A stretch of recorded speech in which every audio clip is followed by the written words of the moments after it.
Hey, welcome to Janktown. Will here, and today we're shuffling up and playing games. I'm piloting Mishra before he got completed, and you can check the deck tech in the description down below. Martin's here and he's sneaking around hoping to take us all out with Kamiz.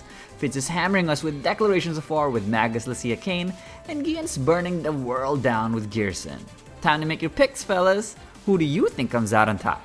The battle begins on turn 1. I start out with a tap land, and my Mishra is a value town monster.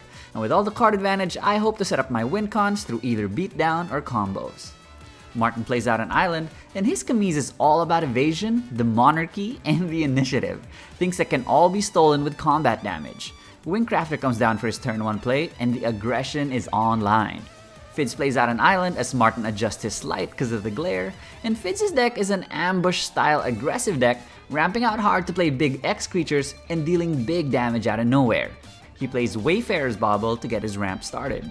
Ghyn is our resident spice god of chaos, and his Ghyrson likes to deal 1 damage at a time. It's the kind of damage that quickly snowballs, or fireballs, I don't know. And he starts off slow with a Scry land, but don't worry, he's gonna bring the pressure on really soon. I play a land and I play my first artifact, Ichor Wellspring. I draw a card and pass the turn. Martin plays out a land and he moves to combat, attacking Ghyn for 1. Ghyn goes down to 39 and Martin passes. Fitz plays a forest, and not wanting to waste game time with shuffles, he sacks his bauble for his turn. Ghyn plays a training center for his land, and he bursts out of the gate, casting his soul ring, ramping him ahead. He then follows it up with a ruby medallion. Whew, I'm getting Bruticlad flashbacks here. I too ramp, but to a much less scarier degree with Felwar Stone. Then for my land, I play an Izzet Boilerworks, bouncing a tap swamp back to hand. Martin plays out an exotic orchard, and with Ghyn once again far ahead and looking like the arch enemy, he attacks him for 1 with a Wingcrafter. He then passes. Fidz plays his own Scry land, scrying it to the bottom, and that's a value play right there. I swear, I love scrying things to the bottom. He then taps out to cast Astral Cornucopia where X is 1. Ghyn plays Access Tunnel, and then follows it by casting Swiftfoot Boots. He then taps 3 mana to cast Rhystic Study. My god, man! Let's go! In response though, Martin flashes in a Cathar Commando and immediately cashes it in to destroy the Rhystic Study. Fidz and I thank him for his service, and with nothing left to do for his turn, he passes to me. I play out a Reliquary Tower, which means I have no more hand size, and with 5 mana on turn 4, I bring out my commander, Mishra Eminent One. Insert the Game Knight's animation. No? Okay. So since I use Path of Ancestry, I get to scry, and I keep it up top, giving up all that value. Ugh, I hate when that happens. I enter combat, and Mishra's War Form comes into play as a copy of Ichor Wellspring. I draw a card, and I dome Fidz for 4, bringing him down to 36. I move to my end step where I have to sacrifice the War Form, and since it's a copy of the Wellspring, I draw another card. Who needs the Rhystic Study? Martin plays a land, and he casts his commander, Kamiz. It soul bonds with a Wingcrafter, and so I guess that has flying too. He moves to combat, and Kamiz triggers, giving the Wingcrafter unblockable as it swings at me. It connives, and he discards a land, and so I just take 1. Fitz plays out a Frontier Bouviac, a Triome without the land types, and he casts a Gyre Sage. It's been a solid opening for him, and we're all slowly getting a little uncomfortable knowing that the big hits are probably gonna come in soon. Ghyn starts his turn shocking in a Steam Vents, and he ramps further ahead with an Arcane Signet. He then plays his commander, Ghyrson, and almost all the commanders have now hit the field. He equips it with Das Boots, but despite the haste, he hangs back on defense because everyone has blockers up. I hit my next land drop and I immediately go to combat.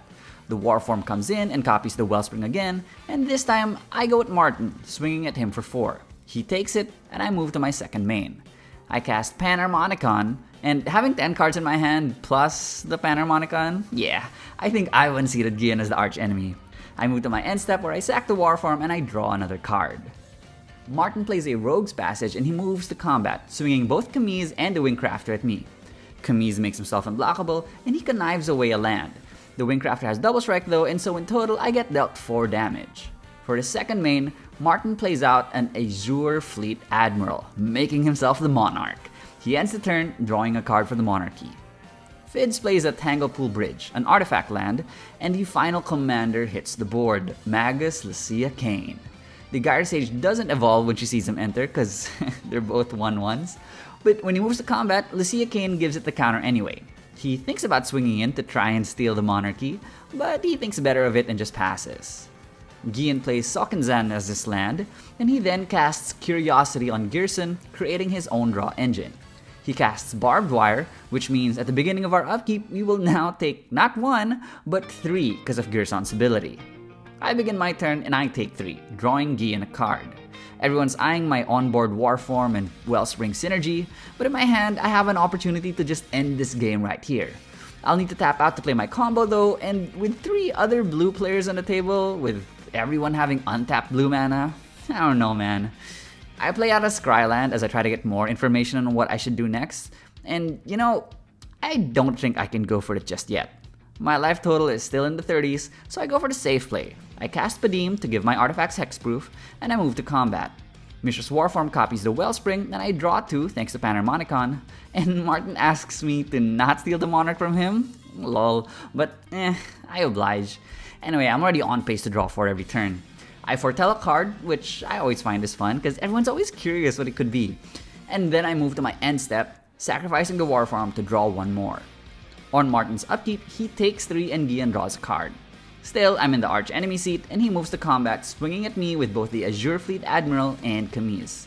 Kamiz's ability triggers, making the Admiral unblockable, and he connives away another land, not giving it a +1/+1 counter.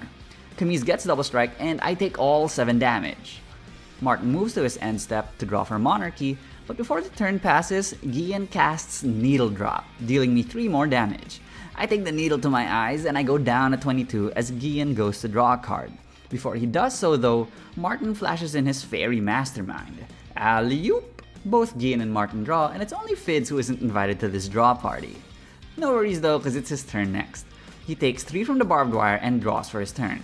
He plays a land and a turn 6 Soul Ring. Still pretty good in my book. He then taps out and for 11 mana, plays a Mist Cutter Hydra, which can't be countered and comes in as a hasty 10/10 creature. And since he played this using Lucea Kane, he gets another copy, giving him 2 10/10 monsters, each with haste, and more frighteningly, protection from blue, aka protection from the entire board. Players only have blue creatures right now, and so these Hydras are going to town. Unfortunately, they're going to jank town. They take a huge chunk off of my life total, and I'm down to 2. Holy crap! I thought I was safe at 32, man. Ghyrson starts his turn, paying for his own Barbed Wire, and he plays out an Otawara for his land, and then he moves to combat. Since I'm pretty much dead on my upkeep, he goes at Fidz with Ghyrson. Fidz is totally tapped out, and so he has to take it. Ghyrson draws for Curiosity, and this also triggers Martin's Fairy Mastermind, and he also draws for the turn. Lots of thinking and lots of table talk as Ghyrson contemplates his next move. I try to bargain for my life, telling Ghyrson, he could pay for the Barbed Wire to prevent the damage headed my way, because I have a board wipe in hand. And so, if we need an answer to those Mistcutter Hydras, hey man, I'm here. Ghyrson decides to first move ahead with his turn, casting Spikefield Hazard to deal 3 to Fidz, and draw another card. He's looking for an answer, but no luck. He then follows it up with an Exalted Flamer of... I'm sorry, Warhammer fans, I don't know how to pronounce it. He then casts Blazing Volley, and this deals 3 damage to each player thanks to the Exalted Flamer, and I guess that's it for me. I didn't even get to untap. KO! Ghyrson draws a card and he passes for the turn. Martin takes 3 on his upkeep, drawing Ghyrson a card, and he plays a Command Tower. He then casts Writ of Return, reanimating the Fairy Mastermind in his graveyard, but Ghyrson responds with a counterspell, a Fierce Guardianship. The Exalted Flamer triggers again, dealing 3 more and drawing him a card. Martin plays a Wayfarer's Bauble, then he moves to combat. He swings Kamiz at Ghyrson, giving unblockable, and this time he connives away a non-land, giving it +1/+1. Before damage resolves though, Ghyrson casts Electrickery, dealing 3 to Kamiz and 3 more to the table. Ghyrson draws a card as he eats 3 to the face, since Kamiz survives the bulk, and Martin draws for Monarch and passes the turn. On Fidz's upkeep, he takes another 3 and Ghyrson draws another card. Fidz taps for some big mana again, and we've seen this song and dance before. He casts Shivan Devastator, a flying hasty dragon coming in with 9 +1/+1 counters. He swings out at Ghyrson for Xaxis, and Ghyrson has no more responses. He takes 29 to the face, and that, my friends, is another KO! Martin starts his turn, facing down impossible odds. He kicks things off in combat, swinging with an unblockable Kamiz at Fidz. He connives away a Horde Robber, and Fidz takes 4 to the face. At end of turn though, before he lets Fidz untap, he overloads a Cyclonic Rift to bounce Fidz's board back to his hand. But see, this is the downside of Cyclonic Rift. Its mana value is 2.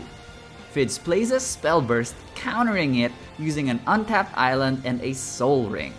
And that turn 6 Soul Ring, man, I swear, it's still good, and Cyclonic Rift is trash.